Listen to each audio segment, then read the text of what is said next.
What's up, our dear fellow rabbit hole dwellers? We have Grafton with us here this week at Rabbit Hole Stories. What's going on, Grafton? You're looking very comfortable, so I'm looking Yeah, forward to getting down and having a chat with you about all things Bitcoin, bro. So, how's your day been? yeah, it's pretty good. I have a clean flat. I have a cleaning lady that comes once every now and then, and so yeah, it's a pretty good day. It's nice in here, so that's why I look so comfortable, I guess. Mate, Yeah, there's nothing better than coming home and it's just like tidy. Someone else has done it for you. We got a cleaning lady that comes here once a week, and it's not often enough. yeah, Because as soon as I'm like, don't touch anything, and then like my stepdaughter comes home and then throws her coat on the floor, and before you know it, it's a bomb site all over again. So, mate, as long as you can just sustain that cleanliness for a while, that's wicked, no, man. I love it. I never thought I would be a person like with the cleaning lady. I never was like, oh, I can clean.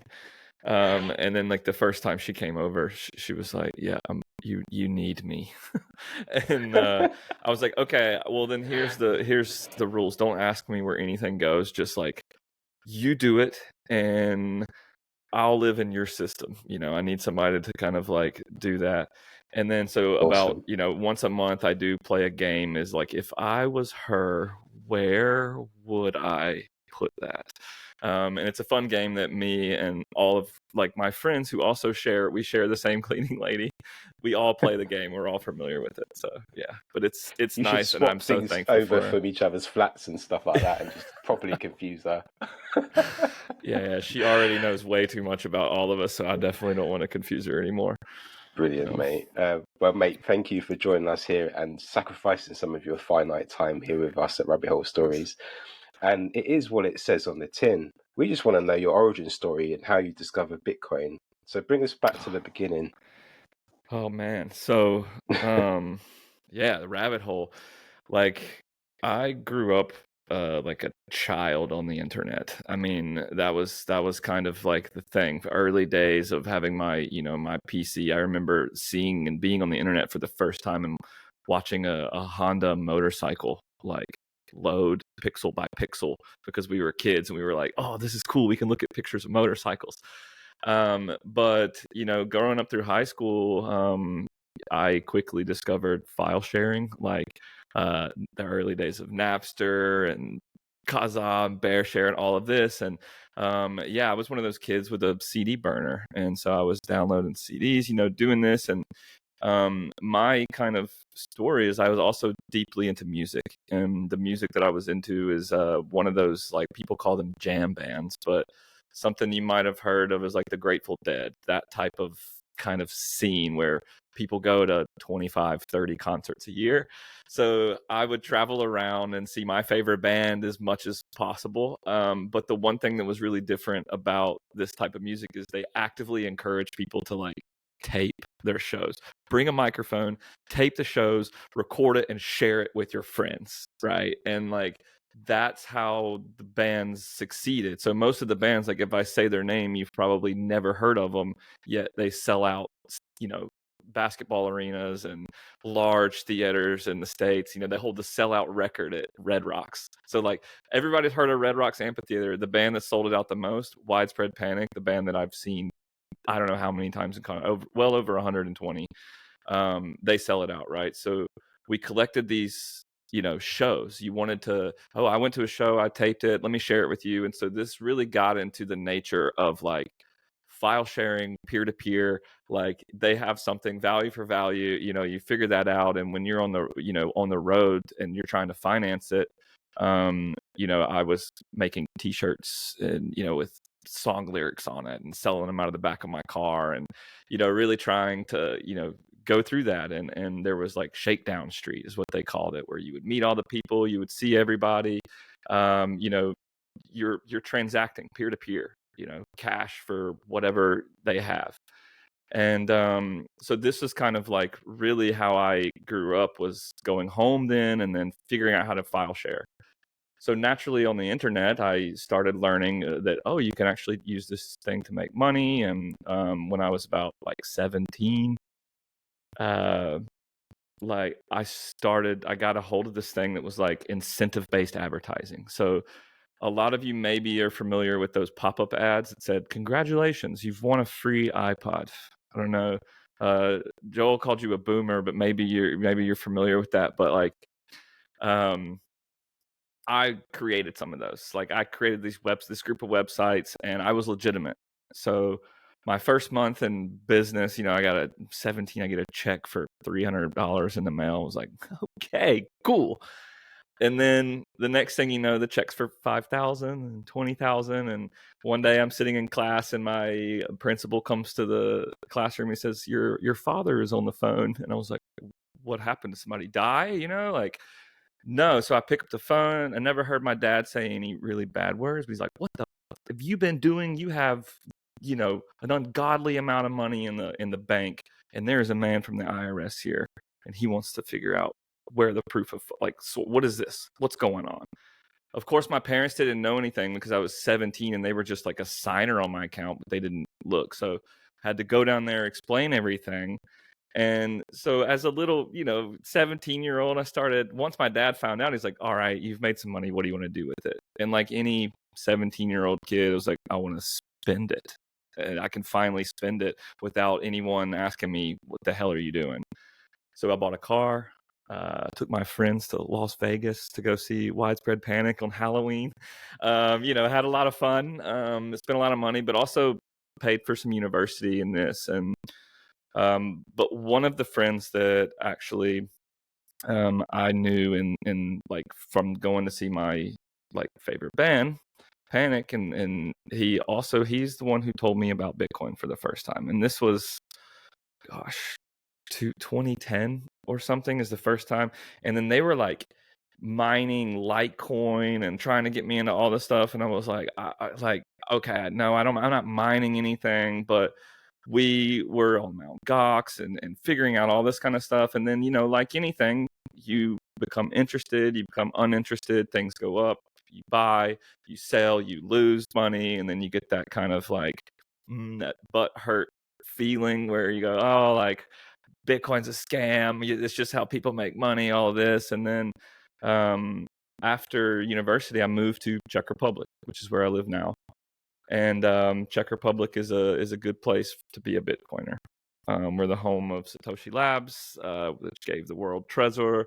Paralelní Polis was here. You had all of these kind of this sense of the Bitcoin in the Czech Republic. And in 2015, I had just moved back after taking a year off in Korea. And I was sitting in, like my neighborhood, which at the time was Holešovice, and I wandered into Paralelní Polis, and you could buy Bitcoin or coffee with Bitcoin there.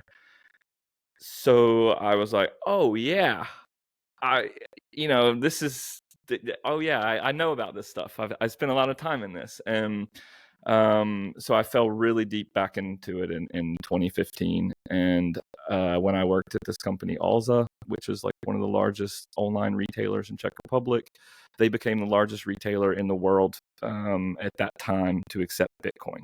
You could buy a Tesla on Alza for Bitcoin before you could buy one from Tesla with Bitcoin. When, what's his face? I don't like saying his name, when he was doing it with Tesla. But then, COVID happens. I'm thinking about Bitcoin. I'm teaching Bitcoin to the students and the people at Alza that I'm working with. And COVID came along, and all of a sudden I was getting paid, but I didn't have anything to do.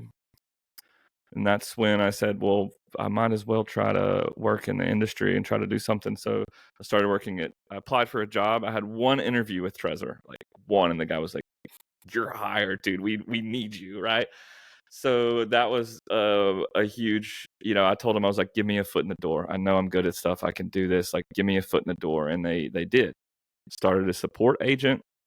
After 3 months, they took me to Miami for Bitcoin in 2022. And then when I got back, my world changed. I met Leah, my CEO, in Miami, and I sat down with her and I said, "Vexl, that is what I want to do. That is everything that I grew up with. It's peer-to-peer. It's people meeting each other. It's friends and friends of friends. Like, that is my rabbit hole, because that's what I grew up in, the scene, the music scene. And Bitcoin is very similar to that. If you look at like Bitcoin artists, like Fractal is like, amazing. Ask Fractal about widespread panic. Like he knows, we're friends about that. Like there's a lot of the connections and the similarities there. And so when I heard about Vexl, that's what I was like, I don't care. This is what I want to work on. And she told me, she's like, dude, we're a nonprofit. We don't have money. I was like, I don't care. I'll volunteer, but this is what I want to do. And so after, volunteering, working on the project, helping in any way I could, I came on full time in January of this year. Like Stick and Slush asked me, like, we need you. We want you to do that. So yeah, here I am. So yeah, you told me the rants are okay. That's my story. That's my rabbit hole a bit. If you got any questions, give them to me. I mean, there's so many things I have on the agenda today, but I think the number one starting point would be both Ian and I went to BTC Prague last year, and I legit did not anticipate the Bitcoin community to be that strong. I knew you have Satoshi Labs, you have Trezor, I didn't know like Brains is in there, but I was amazed by like the closeness, the really the OG vibes you felt. And now with you hearing about this online or this e-commerce stuff, why do you think Czech Bitcoiners just use? Why are there Czech Bitcoiners in first place? Like, why do they get it so quickly? Is it historical? Is it because of communism, or what are the issues? Well, so yeah, I mean, that was in university. I studied history, and this was, people ask me all the time, why did you move to Czech Republic? Like, why? And I was always fascinated with Czech history. Like even in the old ones, like they were never properly conquered. They were occupied. They always were resisting. They resisted a lot. And so, then you read about like the Velvet Revolution. You have two countries, Czechoslovakia, right? And then they go, hey, you guys, we're a bit different. So how about we split, right? And it's cool. Like they split, and so Czechs really resist those kinds of things. And I always kind of make the claim that there's nothing like a post-communist country that understands what it means to have freedom. And so when you live under communism, you live under a society where everybody tells on everybody. Everybody's looking at their neighbor and judging their neighbor and seeing how them getting their neighbor maybe in trouble can benefit them, because everybody's struggling in that system.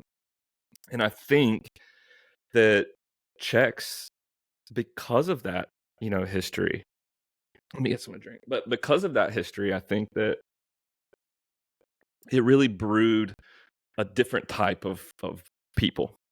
So, is Czechs always kind of they resisted. So actually, Vexl, the precedent is there. It comes from the German word, which I'm sure you're familiar with, which is to like Vexel, which is to exchange.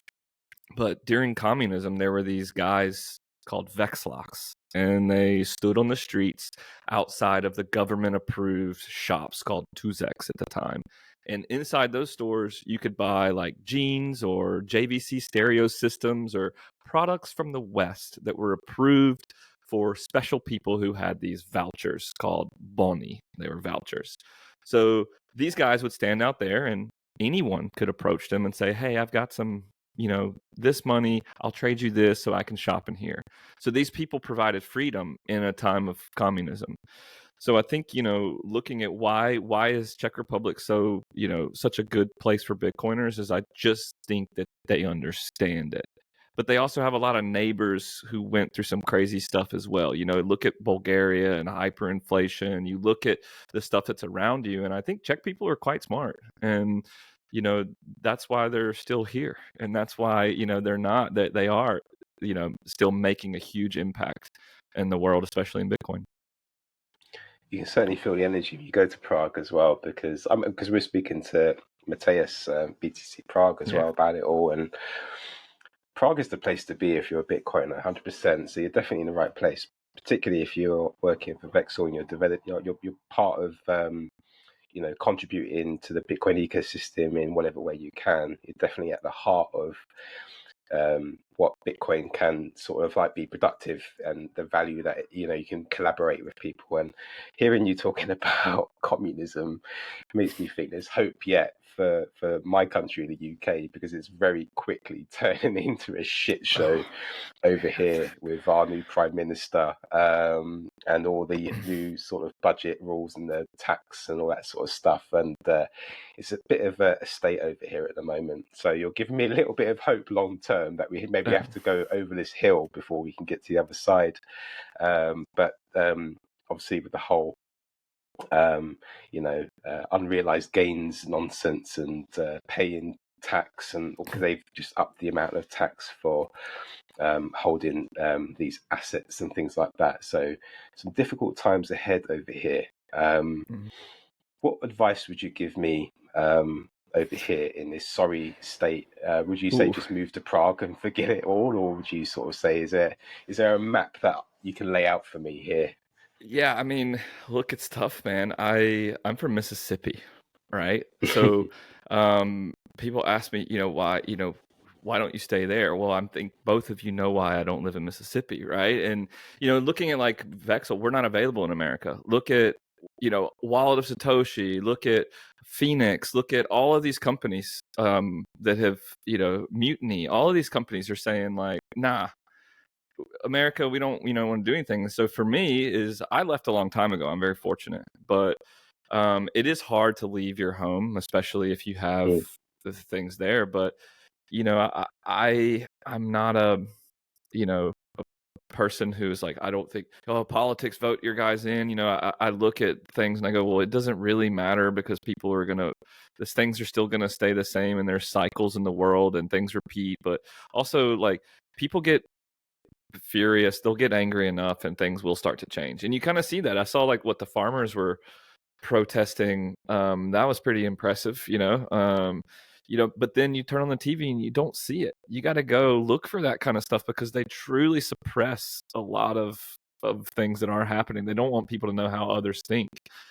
And I'd say my advice to you is like, man, like, do the best you can or get out. And I mean, it's hard to tell someone to leave, but I'm very fortunate. I'm very lucky to have come to a country where, number one, they allow me to live here. I'm very glad that is a thing. And I hope to stay here for a long time. I've been here long enough, I'm getting on where, I'm definitely an honorary Czech at this point. Maybe I will get there eventually. So. Yeah, the whole farmers protest thing. It's yeah, you're right. They don't really make a point of putting out too much in the news, and when they do, it's very kind of tilted in a direction that they want you to sort of like try and think. They want you to. They're demonizing the greedy farmers for avoiding inheritance tax, and people sort of like tend to fall for it because they're feeling the pinch themselves, and they're thinking, well, if I have to pay, why can't they pay? And if they pay, maybe I need to pay less. I could pay less. So people are sort of like they're using people's anger against them, and that infuriates the fuck out of me when people do that. And it's just become and like. They've recently put out this petition on the government website to call for a new general election, right? And it's got like 2 million people who have signed this petition for there to be an immediate new general election. And I'm just like, why are people just then, oh, let's just get a new government in, like that's going to make a difference? And that's the whole reason why they voted Labour in the first place, because they thought Conservative were going to do better. And then like, oh no, scrap that, just have another one. It's like you're constantly going back to the punishers to try and get a different result, and that's just not going to happen. Well, I have so many friends from the UK. My roommates for years, and when I first moved to Czech Republic, I didn't live with any Americans or people. I lived with like English lads, so I learned a whole lot about English culture. I'm friends with a lot of Geordies, so that's a type breed. And then actually over the last couple of years, I've become friends with some proper Bitcoiners from like London. And we chat. Like I was telling you before we kind of came on, is I have a group chat with a bunch of us who are like-minded, who we just dump our frustrations and our thoughts because we need some sort of outlet. And so I'm very aware, like I like they are frustrated. People are frustrated in the UK, and but you saw that just happen in America. Is people ask me constantly, like, oh, what do you think is going to happen in the election? I was like, man, the way I see it is every time I go home and I visit, all I see is people who are frustrated the fact that the media is not portraying things the way they actually are. I'm from Mississippi. The media portrays Mississippi as being full of dumb, idiot people or ultra Christian, right wing conservative people, but the reality is far different than that. They harp on things like racism and all this kind of stuff, and you go there and like people are friendly, people are awesome, people are not inciting violence in each other. And it's like, yeah, not every town there is danger and there is violence and there is things like that happening, but deep down I think that just people are getting frustrated, and you saw that in America. Is it really something is happening? People are tired of this, and I think that you'll get, I'm not saying that a leader can fix it, but I do think that people will get frustrated enough that things will maybe start to improve, or they choose to opt out. And opting out is something that says like, well, I can move, I can leave, and you that hurts the society, that hurts your culture, that hurts so many things, because you want to go seek, that's what life is the pursuit of happiness. If you're not at home happy, if you're not happy at home, well, you've got to go look for it, because that's what gets you up out of bed every day, is doing the shit that makes you happy, whether that's your job or whether that's having a garden and or having a farm. And then when somebody comes in and tries to ruin that for you and doesn't give you many options, you start looking elsewhere. Yeah, I think what's also super interesting, you see this especially in the Bitcoin community, is Americans, at least in my understanding, there's a lot of dumb stuff you guys do, so let's not get into those things. Yeah, just look up Florida. It's no, I mean, that's okay. That's an American inside joke, but even there, like now you've just fell for your own trap. It's like, sure, right? Americans know how to embrace freedom, and I've actually seen an interesting quote, I think yesterday, where they were talking about slavery again, and like basically making the argument like, slaves are being sold by Africans, like everyone is a relative of a slave or a slave of a slave, or if you live in the system, essentially you're also a slave. And one of the only countries that has really abolished it through a war has been America. And this is what I like if I speak to American Bitcoiners, because they just get it, what it means to stand up or opt out, as you said, because it's like Ian explained. At one point, everyone voted in Labour in the UK. It clearly is not working. I would make the case it's actually worse.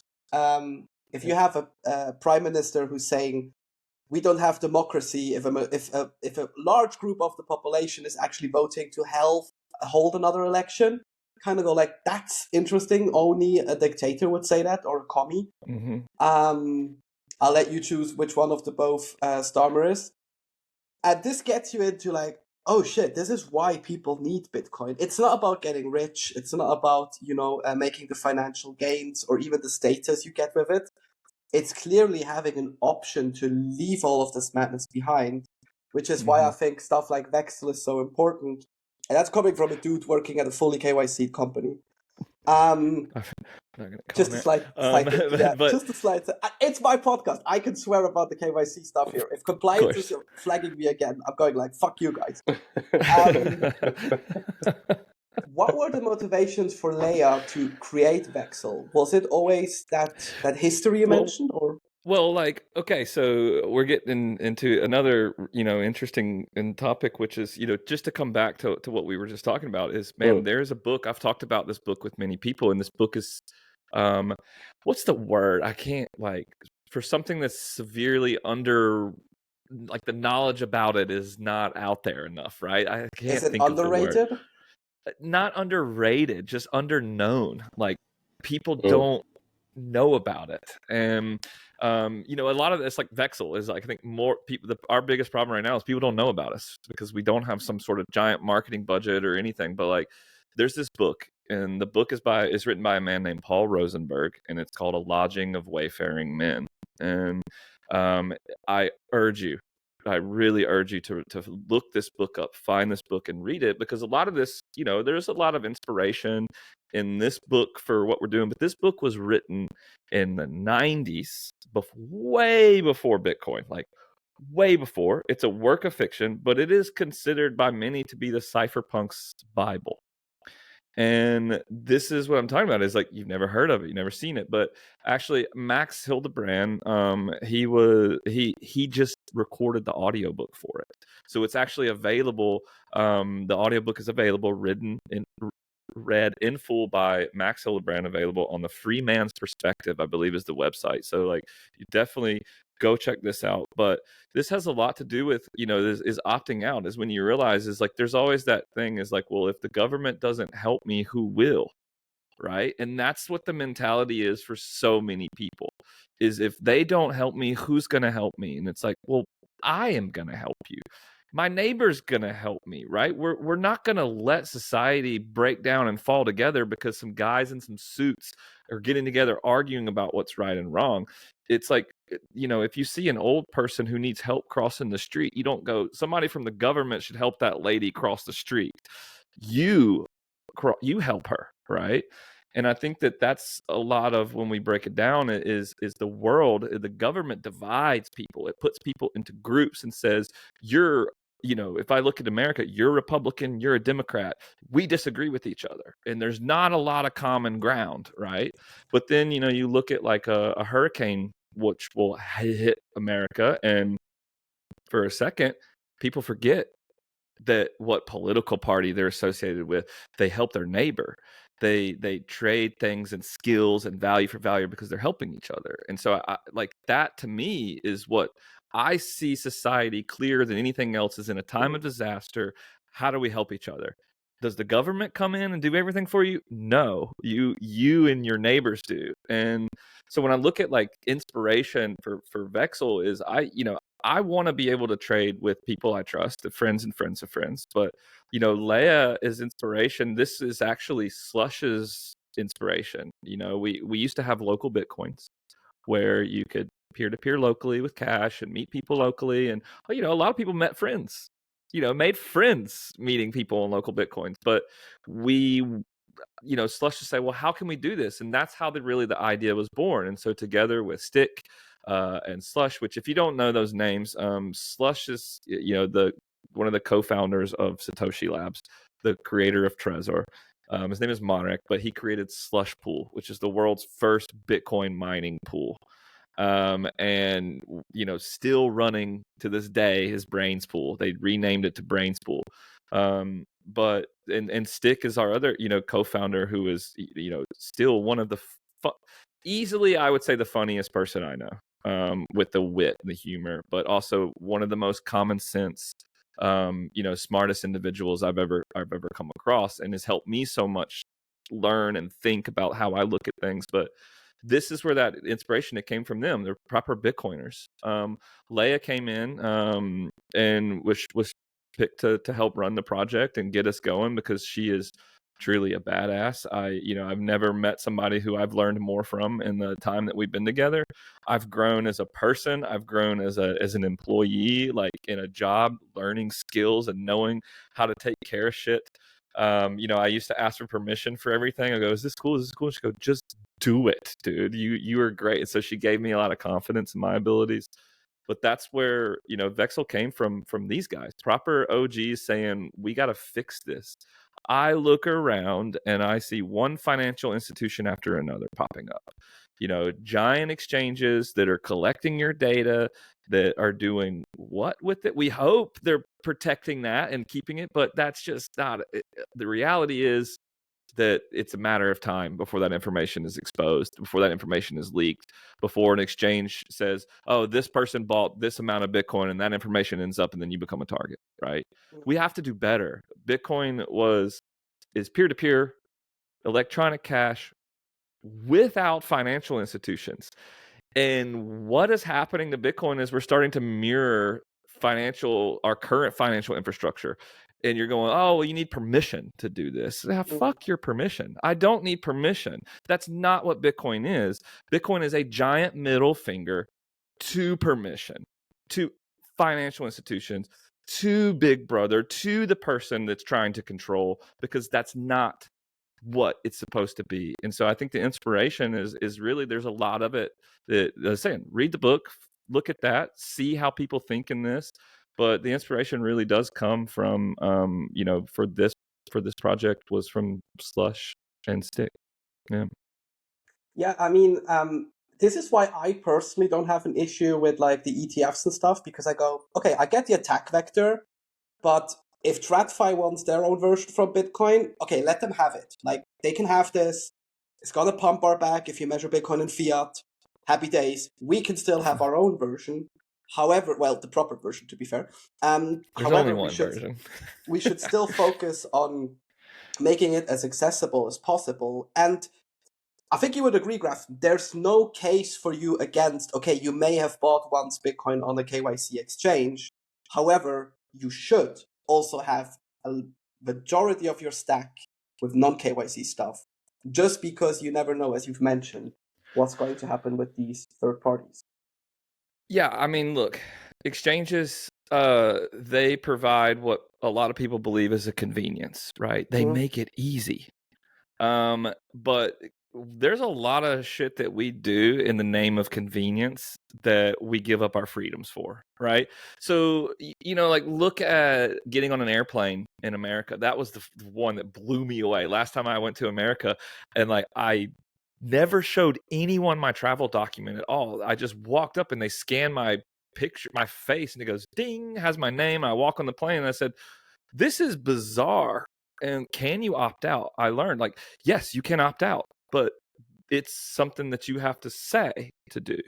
So when you have a system that's coming in, and Bitcoin was created as, why does Bitcoin exist? Why did Satoshi create it? Right. And then, imagine Satoshi Nakamoto having to KYC to use Bitcoin, right? Is like, do you think that that's what he intended it to be? No. For me, there's one Bitcoin. And the thing is, exchanges and all that is like, if we build something that's better, that's more convenient, that allows people to trade peer to peer the way it was supposed to be, then mission accomplished. That's why Vexl is open source. Because if somebody takes the code and builds something that increases the convenience and the freedoms for every single person on this planet that needs it, mission accomplished. That's what we're trying to do. So when I look at it as going like, oh, it's okay to buy some on exchanges or some no KYC? No, screw all that. Buy Bitcoin without KYC because you can, because it's easy, because you're not doing anything wrong. You're buying Bitcoin without KYC. So when we build an infrastructure that allows and enables people to do that, I think that we're succeeding. But when I look around and it's one more exchange popping up after another that are shitcoin casinos, look at what's happened the last week. I'm sure you guys have been on the internet and you've seen the drop, like the stuff going on in the crypto world, which is like the pump. Like, I don't even want to say their name, but like you look at that and it's like, that's what those things are winding up encouraging. They're not encouraging people to learn about how to save money or how to do things, and that's what I always said is like getting money, like getting a first credit card teaches you to spend money because you have it, because you can.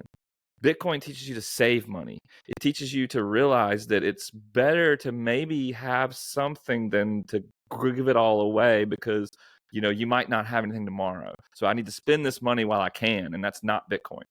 So I think exchanges introduce something that we just simply don't need anymore. And we're getting to the point where, like, I bought Bitcoin on exchanges. Then Coinbase never did KYC. These places never did KYC until they did. And then I stopped because for me, that's a major inconvenience, right? If you're telling your friend who just asked you about Bitcoin, I'm sure maybe both of you have gotten some messages this week from a friend of yours saying, oh, I've gotten quite a few this week, but saying, hey man, I would like to maybe, I'm this Bitcoin thing, it's pretty interesting. Maybe I should buy some. How do I do that? I go, okay, well, first you're going to need to take a picture of you with your ID, and you're going to need to get a utility bill. You're going to need to apply, and then you're going to need to wait a few days while you connect your bank account. And they're going, Jesus, dude, no thanks. I just wanted to put $200 in it. So you lose them when you create these hurdles, and then you go, well, if you want to do that, you got to do it the right way. No, that's not the right way. That's not what Bitcoin is. Bitcoin is not asking for permission to use it. Bitcoin is getting Bitcoin and using it the way you see, not getting it from some exchange who says, oh, well, you can't send it to that wallet because we don't know that wallet address. Right, I've seen this like from some of the fintech apps recently that, oh, that wallet, that address is not one we know, so unfortunately you're not allowed to send Bitcoin to that address. What does that mean? So for me, it's just very simple. We build tools to make it easier for people to buy Bitcoin without KYC, peer-to-peer, the way it should be. That's what we need to be working on. Yeah, man, that resonates. And I got hooked into your comment about convenience, and we surrender so easily. Like, even if your phone is like saying, "Oh, update available," people just go, "Yeah, update," and you're like, "Actually, what have you just agreed to? Like, what have you just sacrificed now in this update?" You know, Human you go to centipede. yeah, mate. As long as I'm at the front of this thing, you know, I don't want to be on this centipede. I want to be, I want to be at the front. Well, yeah, but that's what I'm saying is like, you know what the human centipede is, right? Is because it's not. It's like we've been telling people for years, hey, pay attention. People don't pay attention, and you can't force them to pay attention, but we can. You know, we can opt out, and they won't start paying attention until it affects them. And that's the problem. Is for most people, they live in bliss and they go, "Oh, it's no problem." And that's why the human centipede is like, "Yeah, do you want the cuttlefish or do you want the the vanilla pudding?" That's where you get to that point when someone's eating the cuttlefish, you go, "Damn, I really probably should have read those terms of service and realized that they are gathering this information about me." Yeah, 100%, 100%. And like, even like, you know, I often go back to that place of like, you know, we've been sort of indoctrinated. The system is educating us. The system is giving us our media. You know, the government is making us more and more dependent and reliant on them for various services and needs. And it then obviously you then become less curious or less sort of like seeking out your own path in life because everything is just provided for you, that convenience, right? But then you start to realize, actually, you know, you're not happy, you're tired all the time, and you know, it's those points where there's an opportunity for you to actually question why, and then they just fucking take away more of your time and demand more of you, so you don't have that time to even be fucking curious in the first place. And it's just this continuous attempt at keeping us from actually finding our true power and our voice and carving out our own path, because that's dangerous to them, isn't it? Yeah, exactly. And I mean, the individual, you know, is, you know, we hear this in Bitcoin all the time, the sovereign individual, right? Is there are a lot of these, you know, there are people who are doing that, but a lot of these people, they get laughed off, right? Is, you know, is even me, I see somebody who's, you know, oh, I wear, you know, I wear barefoot shoes, I only eat meat, I wear my blue light blockers, and, you know, I go, damn, man, you really are, you know, impressionable. You know, these things do make impressions on people, and we like to feel part of something. We like to feel part of like a crew or a tribe. That's what people seek.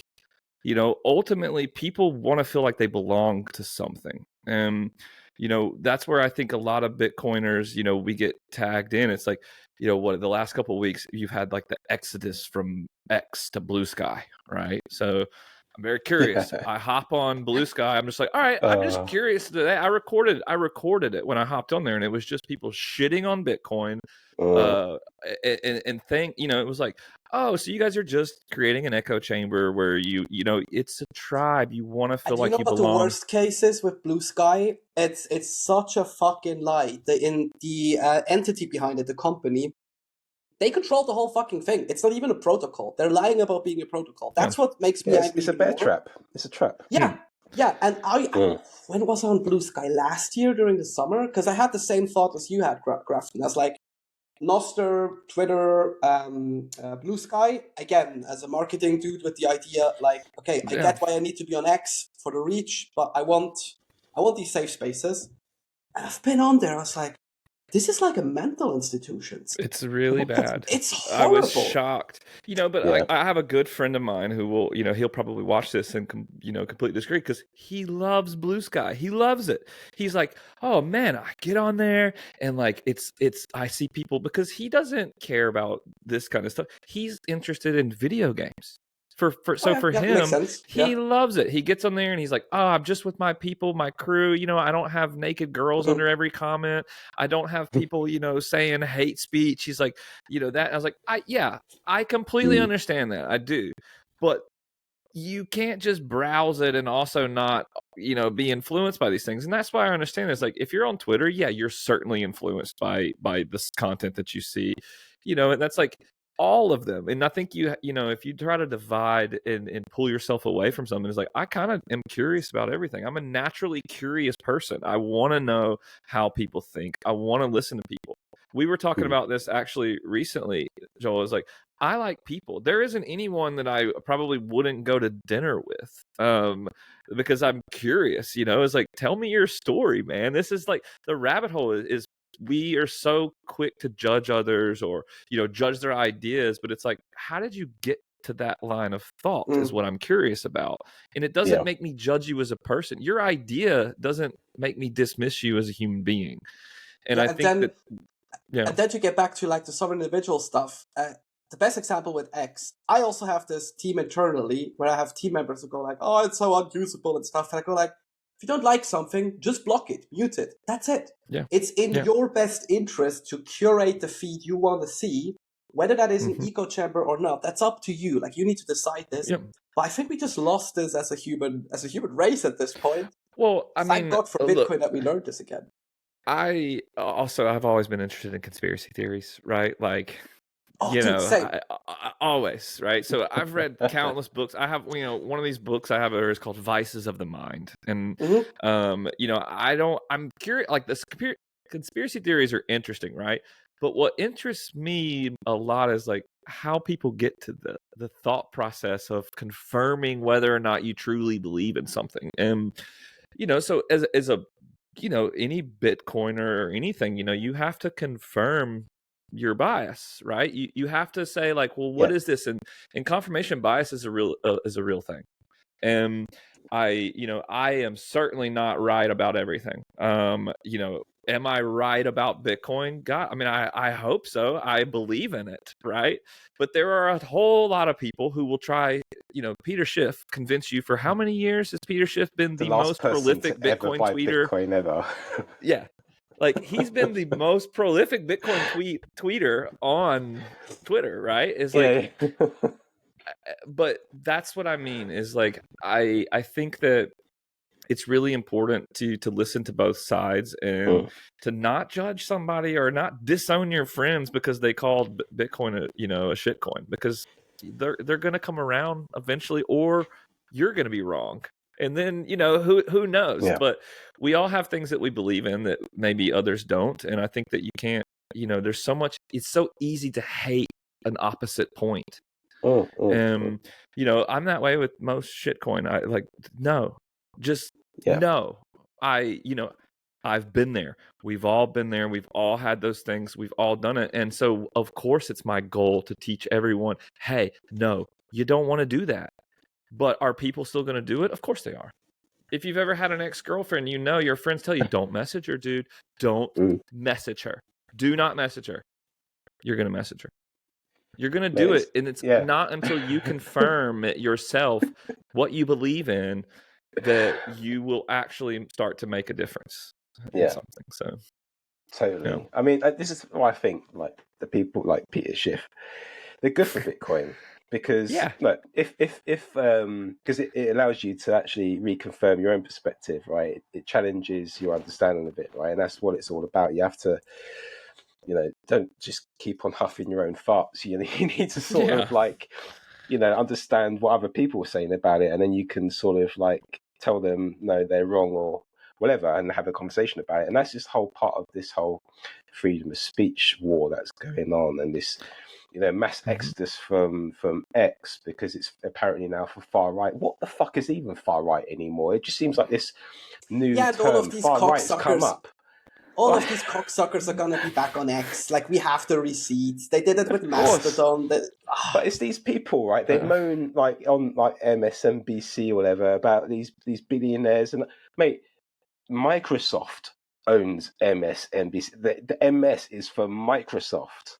Like, and people like moaning about Jeff Bezos and Amazon, and he owns the Washington Post, and they're quoting like the Washington Post like it's right as well. And you're like, are you dumb? No. Like, why are you not understanding where this information is coming from? Well, it's also like information is crazy. Like, I have a chat with two of my friends, and you know, I would say he's definitely on the other side of the fence on most issues, like most things. Yeah. And so, like, naturally, we're two Americans, and then we have like a Czech friend of mine who is a poor innocent bystander who is there observing two Americans who disagree with each other have these long, detailed, intense conversations surrounding politics, surrounding all this kind of stuff. And it's so funny is because I will send him a link to say something, and then he'll immediately send me something that refutes it, and vice versa. We'll do the same. We pass these back and forth to each other. And it's all in good fun. Like, we laugh about everything. But one recently is like we were talking about like the election in the United States, and it was like Trump's cabinet picks, right? And like, I read an article, and it was like the most liberal and diverse cabinet in presidential history, right? And then he sends me an article saying it's the least diverse cabinet in history, right? And I'm like, but what is it? What are you judging it on? Is it the people and their ideologies, or is it strictly the color of their skin is how you're judging? Because that's what that side will tell you is like, it's not diverse because it doesn't have enough diversity in human beings, but because ideas are not diverse anymore. You're not supposed to have diverse ideas. You're supposed to have diversity, but not people who maybe disagree with each other coming together trying to fix problems and working. And that's like, the media just stretches it and makes it, of course, however they want it to be. And it's like, I don't trust anything I see on the internet at all anymore. We always say don't trust, verify, and that's like, yeah, don't. I saw a picture today. Somebody sent me a picture of Michael Saylor in a Vexl shirt, and I had to look at it like 5 times, and I was like, this looks so real to me. It's hard to see these things. I just think that we consume like way more information than any point in history. Like, we consume way more of it, and because we're consuming so much, it's really hard to pick it apart and decide what's real and what's not. So you might as well, I watch this news and I trust them. Like, that's really how most people are thinking these days, is for some reason they woke up one day and Fox News was on, and that news convinced them enough. And the other person woke up one morning and MSNBC is on, and that news convinced them enough that they got too lazy to change the channel. That's it. And so I think that it's really hard to find middle ground these days. But also, like, when I was a kid, it didn't matter who the president was. You were like, president, that's cool.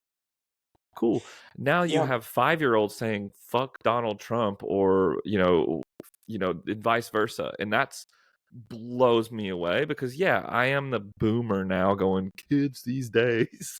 But like, I wasn't the same growing up. The crazy thing is, I've got relatives who live in the US, and the funny thing is, they always tell me, if you would be an American, you would either be from New York, because you swear like a fucking sailor, and you've got the attitude of a New Yorker. Like, if I cross the street with a red light and someone shouts at me like it was red, I turn around and tell them to go fuck themselves. Or you would be from Maine, because you're the type who's like then very mellow, you speak your mind, but like you let people live. And all of them told me, I remember some of them lived in New York during 9/11, and they told me, we were devastated on 9/11, on the 11th of September. I can't even find the right word to describe it. We were just a unity on the 12th of September. And I think what a lot of Americans, especially, and just generally the whole world, should look at is like, we have a difference of opinion. We hate the TradFi people. They kind of like us now because Bitcoin is pumping, but they'll hate us again in a few months or in a few years. At the end of the day, you're still humans. And I think this should be brought back together. and we Well, should focus more on that stuff. that's exactly what I was talking about earlier. Is like when there's a hurricane, right? Is a hurricane a disaster? And like, okay, look at history, right? Like war, nothing brought people together like war. Like when your country is struggling, when your neighbor doesn't have any food, when you don't have these things, go again. Look, where do people help you? Does your government help you? No, your neighbor helps each other. When 9/11 happened, I'm old enough to remember. I know exactly where I was when I realized that a second plane had hit the tower, right? And you go, oh my God, something is happening, and it didn't matter. I was actually in a boarding school. I went to boarding school. It was an international school. My roommate was from Saudi Arabia. So you can imagine, the world that we were living in. And it was a very different thing, and people, how they tolerate disaster, how they tolerate crisis. They don't ask you look at your neighbor and you say, what can I do to help you, right? Or look at this hurricane that hit Asheville, North Carolina, all the flooding, and they had, like, what do they call it, the redneck Air Force is what they were referring to it as, because people were going, well, the government's not helping us, but Billy Bob's got a helicopter, we can get him to get in there and do something about it. And people really did get together and solve problems. And I lived through Hurricane Katrina in 2005. I was in Mississippi at the time. Hurricane Katrina hit. We didn't have power or electricity for a week. My dad, which he'll hate me saying this here, but he was a Y2K prepper. So he prepped for like the end of the world and Y2K. And my dad had a badass generator. We ran every single person's freezer and refrigerator on our block, on our entire. I can hear Grafton's dad like, "See, son, this is why I am a Y2K prepper." Yeah. And it's like, it wasn't year 2000, it was year 2005, but we needed that thing, and I'm glad we had it at the time. But it was really about coming together and figuring out, holy shit, this happened to us and nobody's helping us. We have to do it together. We have to do it with each other. Who can do this? I can do that. I have that skill. I know how to operate a chainsaw, right? A lot of people don't, but somebody who does, they go, well, I make a damn good dinner. I can cook you guys dinner if you cut up these trees and do these things. And you start realizing that deep down that people are people. We're all people, no matter where you are in the world. I've lived in Asia. I've lived in Europe. I've lived in the US. We like drinking with our friends, playing games, laughing, music, movies. We're all the same. It's just, Mate, we get that's put wicked. into these Yeah, I love that. tribes. Those tribes are what, tribal warfare. Mm. You go to war for your tribe, man. And that's I think we gotta realize that. And it's hard to take a step back, especially when the media spin every day is relentless. It's hard to see how your neighbor is struggling. Yeah. That's so true. We need to bring it back to bringing it back to communities and helping each other's neighbors out and knowing your neighbor. Yeah. That's needed. And I think when you go to a Bitcoin space where there's other Bitcoins, you get that sense, don't you? You get that sense of everyone's helping each other out. Everyone's got something that they can contribute in some way, advice to give, or a disagreement to be had that you're both sort of like, respecting that disagreement. And it's something that we need to get back to, most definitely. And it's something you find in Bitcoin, and I hope it stays for the long term. Well, that's like, that's exactly, again, where, coming in with Vexl, right? What is Vexl? Vexl is a mobile app that allows you to connect with your friends and friends of friends, right? People you trust.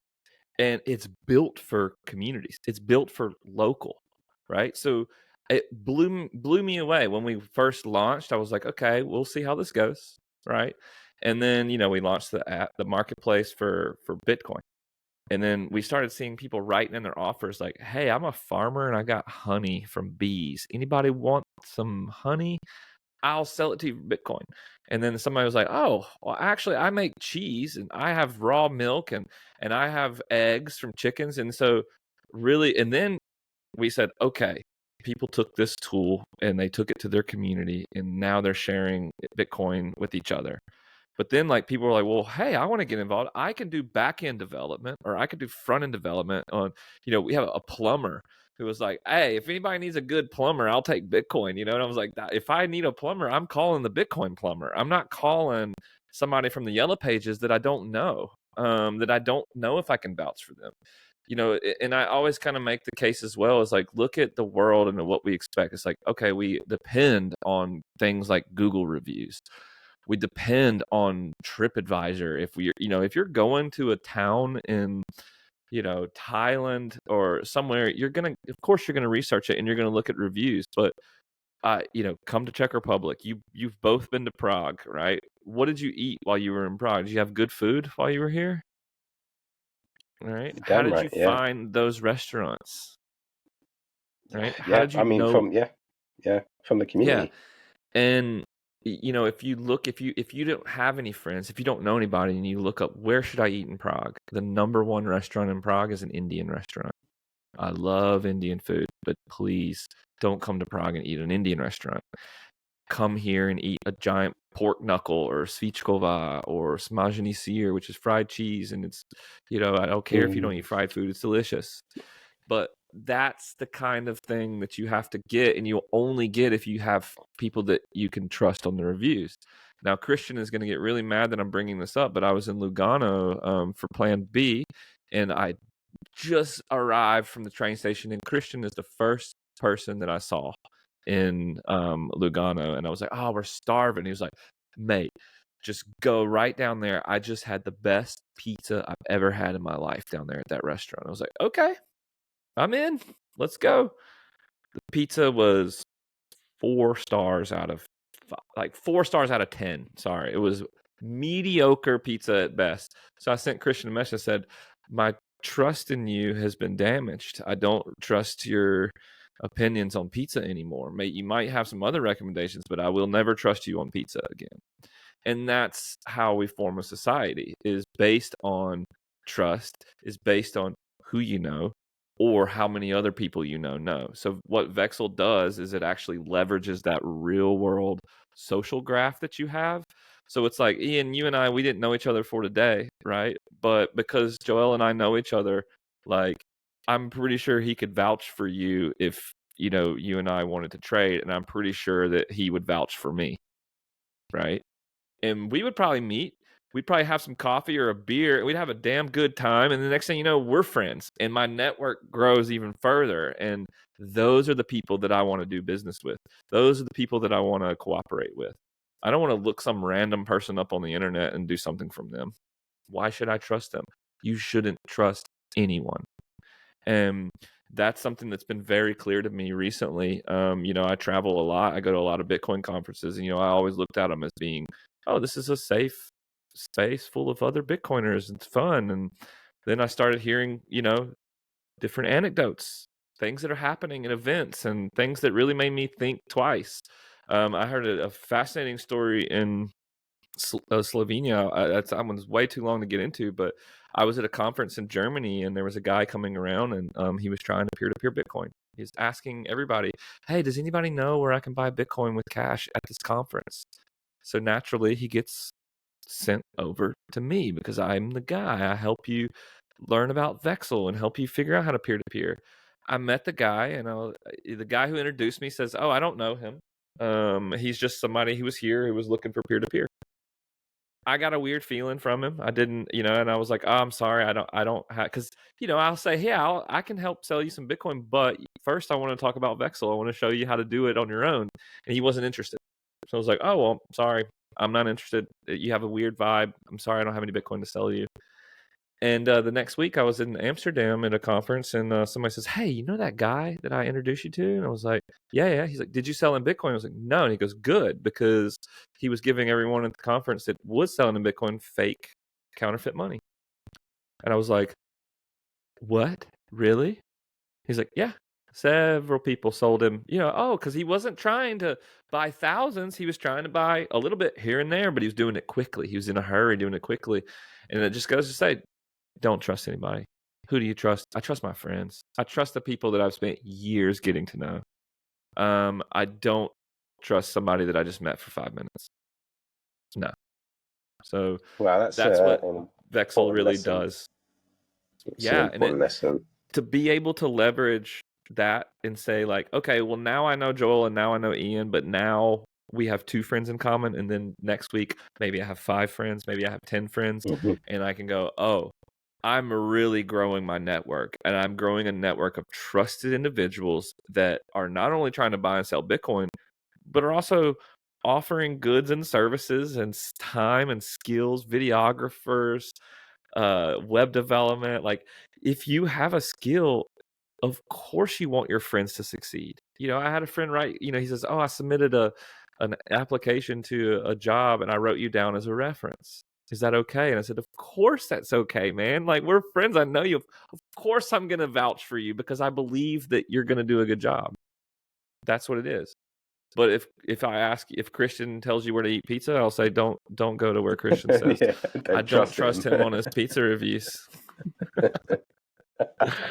Brilliant. And you can also argue that the counterfeit money was already, whether it was legitimate money or not, it's all counterfeit. But it's a good position to draw to a close, mate, because although I can talk for you for many hours, I'm sure my wife will have words for me if I warned you before we started. No, mate, that I could talk. Yeah, it's dangerous when people like you and me get together because we can go on forever. Yeah, I'm going to CCC in Germany at the end of December for the conference, and we had like an extra bed in our hotel room, and someone's like, hey, could this guy stay in our bed? And he was like, I think he talks more than Grafton. And everybody was like, well, I guess we'll sleep after the conference. We have to see. And I was like, yeah, I do. I know, man, I talk a lot. But I love it. I like meeting other people that can hang and that can talk because, and that's what Bitcoiners, there's a lot of us. We are not neurotypical people. We like to talk. We like to learn. And yeah, we could go all night, man. 100%. Grafton, man, thank you so much for joining us here. Yeah, and thank you guys. Letting us explore your rabbit hole. But before we close, we always give our guests a challenge, and it's the All Roads Lead Back to Bitcoin challenge, where we give you a word or phrase, and you've got to try and somehow link it back to Bitcoin, just to prove the theory that all roads do lead back to Bitcoin. And seeing as you're into conspiracy theories and things like that, we thought UAP might be a good one to throw your way to see how you can relate that back to Bitcoin. UAP. So what's the terminology now? They've changed it so many times. Was it aerial phenomenon or something like that? But it doesn't have to be aerial. I think it includes like the stuff in the water, right? Yeah, that's right. I've been getting into this recently. They found like the Nazek mummies or whatever in Peru. I was reading all about aliens and stuff recently. It's all out there at the moment. So UAP. What is the unidentified aerial phenomenon or something? We'll go with that. How do I link that to Bitcoin? Yeah, good luck. Thank you so much for the challenge. I would say UAP. There's a lot of things that are. Well, recently I was in Lugano, and there was one night where they had like a drone show. Right? I don't know if you saw that, Joel. Were you there for that one? I was out drinking with Mike Romano. I wasn't there.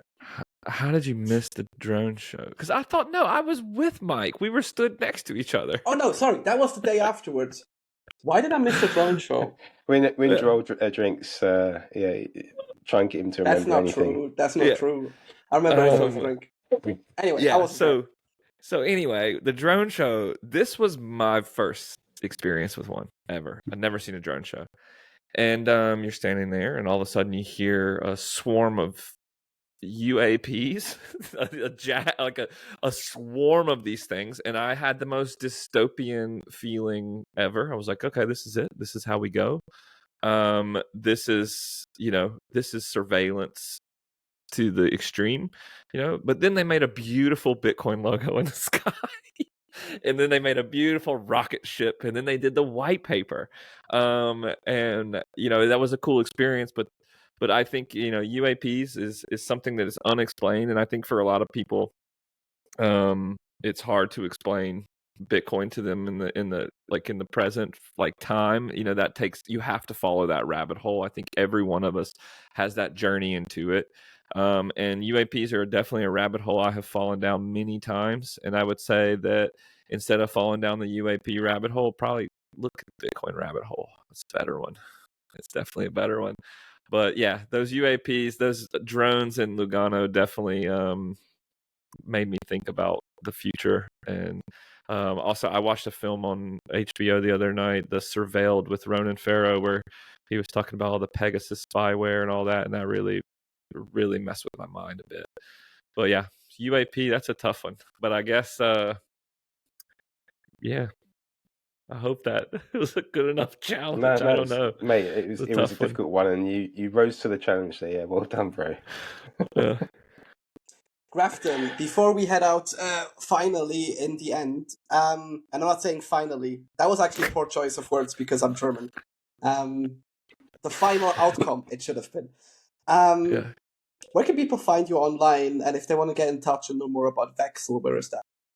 Yeah, so my name everywhere is Sats Disco, like Satoshi's, but Sats Disco.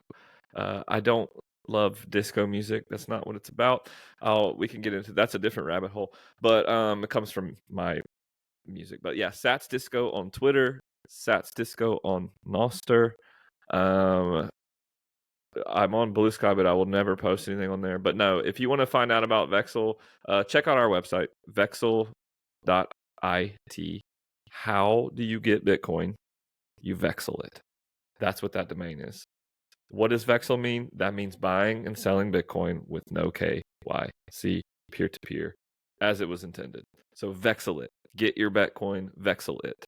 Vexl.it. So yeah, Sats Disco, that's me. You can reach out to me. I'm happy to chat with anyone about anything, anytime, anywhere. Yeah. Nice. And guys, as always, we're also appreciative of your time. And you know the drill. Stay curious.